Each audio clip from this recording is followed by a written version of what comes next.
সালামু আলাইকুম সুধী দর্শক মণ্ডলী। আপনারা জানেন সেপ্টেম্বর এবং জানুয়ারি সেশনে অনেক স্টুডেন্ট লন্ডনে পড়ালেখার জন্য গিয়েছে টায়ার 4 সিস্টেমে। তো তারই একটি শিকার হচ্ছে আমাদের ইউকে মানিক, বাংলাদেশের স্টুডেন্ট। তো কিছুক্ষণের মধ্যে তার একটা জব ইন্টারভিউ হবে। তো আমরা লন্ডনের ক্যানিং টাউন থেকে আপনাদেরকে সরাসরি এটা সম্প্রচার করছি এবং সেই ইন্টারভিউ নিতেছেন ডক্টর ডেভিড কার্লসন। এখন আমরা সরাসরি আমাদের ক্যানিং টাউন প্রতিনিধি রিচার্ডের কাছ থেকে আপনাদেরকে এটা সরাসরি লাইভ করতেছি। তো সে পর্যন্ত আমাদের সঙ্গেই থাকুন। ইনি হচ্ছেন ডক্টর রিচার্ড। হ্যালো। আর ইনি হচ্ছেন ইউকে মানিক। তো ইন্টারভিউ শুরু করা যাক।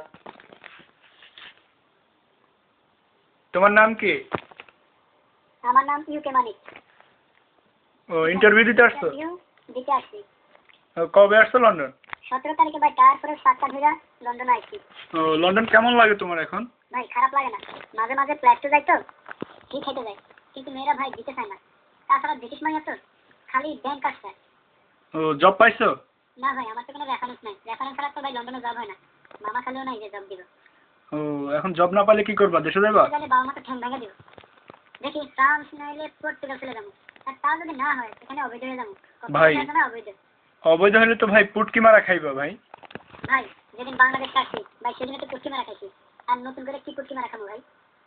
আচ্ছা আচ্ছা, যদি তোমার একটা জব দেয় তাহলে এখন সত্যি কথা ভাই, আমার জব হলে ব্রিটিশদের আমিও পুটকি মারবো প্রতিদিন ভাই 20 পাউন্ড 20 পাউন্ড ভাই, আরো করে 20 পাউন্ড।